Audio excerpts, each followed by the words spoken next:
అసలు ఏంటి జనాలు ఏంటి ఇంత గందరగోళంగా ఉందనుకుంటున్నారు. అసలు మ్యాటర్ ఏంటంటే వీడియో ఎండ్ వరకు చూడండి. ఇక్కడ నడిమవలసి కొండభూమి ఉంది కదా, కొంతమంది పెద్ద రాజకీయ నాయకులు ఆక్రమించాలనుకుంటున్నారు. దానికోసమే ఈ జనాలందరూ పోరాటం చేస్తున్నారు. ఒకసారి ఈ వీడియో చూడండి.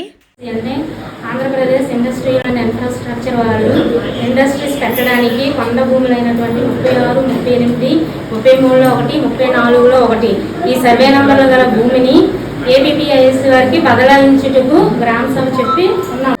ఈరోజు బిస్కెట్లు తయారు చేస్తామంటాడు, లేదంటే కూల్ డ్రింక్ తయారు చేస్తామని, లేకపోతే చాక్లెట్ తయారు చేస్తామంటాడు. ఆయనకి లైసెన్స్ వచ్చిన తర్వాత కెమికల్ ఫ్యాక్టరీ పడతాడు. మన చుట్టుపక్కల విలేజ్ మొత్తం దేవరవలస నుంచి దేవరవలస వరకు వెళ్ళిపోతుంది కెమికల్ అనేది. మినిమం 12 కిలోమీటర్లు వెళ్తుంది కూరలో. అందులో వాటర్ ఆడ వేస్ట్ వాటర్ భూమిలో స్ప్రెడ్ అయ్యి 12 కిలోమీటర్ల వరకు వెళ్తుంది. ఎక్కడ బోరేసినా కెమికల్ వాటర్ వస్తుంది. తెలియజేస్తున్నాను. మేము పిలిచిన మేరకు రైతులందరూ కూడా గదపాలెం కాలనీ, గదపాలెం నుంచి వచ్చిన వాళ్ళందరూ కూడా పేరు మీకు ధన్యవాదాలు తెలియజేస్తా ఉన్నాము. ఇంతకు ముందు పెట్టినటువంటి గ్రామ సభలో అది సభ కూడా కాదు, వాస్తవానికి మనం పిలిచారు, మన ఒపీనియన్ అడిగితే ఆ రోజు రెవెన్యూ ఎంఆర్ఓ మేడం గారు వచ్చారు. ఆవిడ చెప్పాం, అమ్మా మీరు లేని వాళ్ళకి కొద్ది భూమి ఎక్కువ ఉన్న వాళ్ళు ఎవరు ఉంటే వాళ్ళ దగ్గర తీసుకుని, లేని వాళ్ళకి ఒక 20 సెంట్లు, 30 సెంట్లు, 50 సెంట్లు ఇస్తారని అనుకుంటే మొత్తం ఎసరెట్టేసి మొత్తం భూమల్లా తీసుకుంటామని చెప్పేసి మీరు అంటున్నారు. అది మరి పద్ధతి కాదమ్మా అని చెప్పేసి అంటే ఆవిడ వెళ్ళిపోయారు. మేమైతే అప్పుడు కూడా సమ్మతించలేదు. మరి ఏ విధంగా మరి ఏవన్ నోటీస్ అనేది ఇక్కడ అంటించారనేది అది గౌరవ విఆర్ఓ గారు చెప్పాలి. తర్వాత మీరు చెప్పండి. నేను మాట్లాడాను.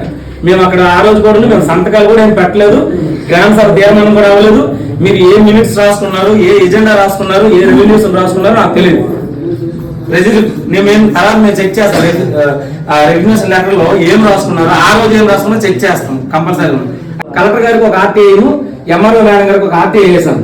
నేను వేసినప్పుడు వాళ్ళు నాకు పంపించిన దరఖాస్తు ఒకసారి నేను చదువుతాను.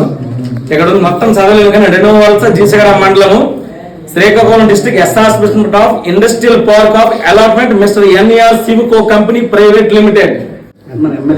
మీకు చూడండి చెప్తాను. NER Civico private company limited identify the land for the establishment of private industrial park. ఆయనట మన కొండ భూమిని ఐడెంటిఫై చేశారంట. మన భూమి 1970 కాలంలో వచ్చినటువంటి మన కొండ భూమి చేశారు. ఎవరి కోసము? In favour of APPIC for establishment of industrial park. మీరు ఇష్టపడతారు లేదా? ఎవరికి ఇష్టం లేదండి.